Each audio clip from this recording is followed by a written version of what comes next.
Assalamualaikum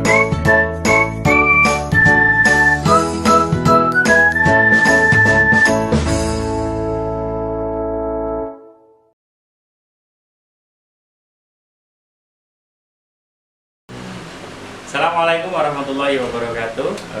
Alhamdulillahirrahmanirrahim. Anak-anak semuanya kelas 1 yang dirahmati Allah, kembali lagi kita akan membahas tentang materi kemuhammadiyahan, yaitu adab memberi salam ketika di jalan, ya. Sebagai seorang muslim, kita diperintahkan oleh Al-Quran untuk senantiasa saling mendoakan sesama muslim, yaitu seperti video yang kemarin kita sampaikan, bahwa mengucap salam atau memberikan salam kepada orang lain ini sangat mulia sekali, karena berarti kita mendoakan kepada orang lain supaya selamat seperti yang kita harapkan. Maka pada pertemuan kali ini, bagaimana kalau kemarin kita sudah sampaikan adab memberi salam ketika di sekolah atau di madrasah. Kali ini ketika di jalan, bagaimana kalau kita memberikan salam saudara-saudara kita ketika di jalan, bagaimana begitu adabnya, ya. Orang Islam yang satu dengan yang lainnya adalah bersaudara. Di mana saja bertemu, hendaknya kita ucapkan salam, ya, baik di rumah, kemudian di sekolah maupun di jalan, ya. Nabi Muhammad SAW mengajarkan tata cara memberi salam di jalan. Jadi ada tata caranya, ada kaifiyahnya. Rasulullah mengajarkan kepada kita untuk senantiasa kita memberikan salam ketika di jalan. Itu ada adabnya, ada aturannya ternyata, begitu, ya. Yang pertama adalah orang yang naik kendaraan memberi salam kepada orang yang berjalan, ya.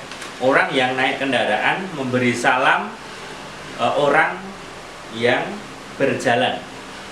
Jadi ketika Rasulullah Muhammad SAW ketika masih hidup, ya, di masanya itu, jangan dibayangkan kendaraan zaman dulu itu seperti sekarang, ya, ada Honda, ada mobil dan lain sebagainya, ya.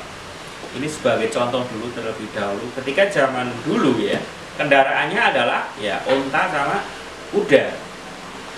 Jadi orang yang naik onta dan orang yang naik kuda itu memberi salam orang yang berjalan. Terlebih dahulu orang yang naik onta atau yang naik kuda memberikan salam kepada orang yang berjalan. Misalkan Pak Putut naik onta, ketemu kalian di jalan, "Assalamualaikum Mas," begitu.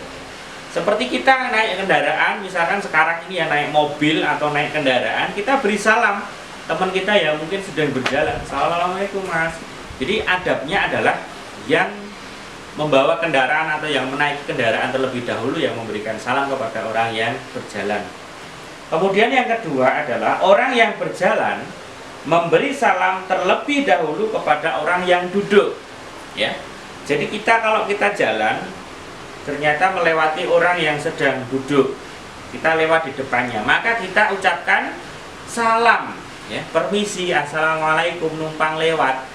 Itu yang harus kita biasakan, dan kalau kita tidak biasakan sejak sekarang itu akan terasa berat, ya, akan sangat-sangat terasa berat. Dan ini kalau kita sudah mungkin seperti Pak Putut, ya, kalau tidak dibiasakan lewat depannya orang dengan menunduk kemudian mengucapkan salam permisi numpang lewat, itu sangat berat sekali, ya. Bahkan mungkin orang-orang dewasa kalau tidak belajar sejak ini atau belajar apa yang disampaikan Nabi Muhammad, ketika kita berjalan memberikan salam kepada orang yang duduk, itu artinya ketika kita diajarkan untuk sopan lah, ya, sopan ketika lewat depan orang, apalagi yang kita lewati yang duduk itu adalah orang yang lebih tua dari kita, maka kita permisi, numpang lewat, "Assalamualaikum Pak," "Assalamualaikum Bu," numpang lewat, permisi, begitu, ya. Nah, kita biasakan seperti itu, karena itu memang ajaran dari Nabi Muhammad SAW. Saya ulangi, yang pertama adalah orang yang naik kendaraan memberi salam orang yang sedang berjalan. Yang kedua, orang yang berjalan memberi salam terlebih dahulu kepada orang yang duduk. Dan yang ketiga adalah orang yang lebih muda memberi salam terlebih dahulu kepada orang yang lebih tua. Jadi kita misalkan lebih muda daripada kakak kita, maka kita duluan yang mengucapkan salam kepada kakak kita. Atau kita ucapkan salam kepada bapak ibu kita, tante, bule, bude, pakde, maka kita terlebih dahulu yang mengucapkan salam. Kepada ustadz, ustadzah, kita ucapkan salam terlebih dahulu. Jangan menunggu kita diberi salam, kita ucapkan salam dulu. Karena keutamaan kita memberi salam itu luar biasa. Maka kita sudah mendoakan terlebih dahulu, begitu ya. Nah, dari situ kita bisa simpulkan bahwa adab memberi salam ini memang sangat-sangat penting sekali kita pelajari dan kita laksanakan mulai dari sekarang. Dan kalian bisa praktekkan ketika di rumah, bagaimana kita terlebih dahulu memberikan salam kepada kakak kita, kepada ibu kita atau ayah kita. Ya, demikian materi yang bisa Pak Putu sampaikan, semoga bermanfaat. Kurang lebihnya mohon maaf. Assalamualaikum warahmatullahi wabarakatuh.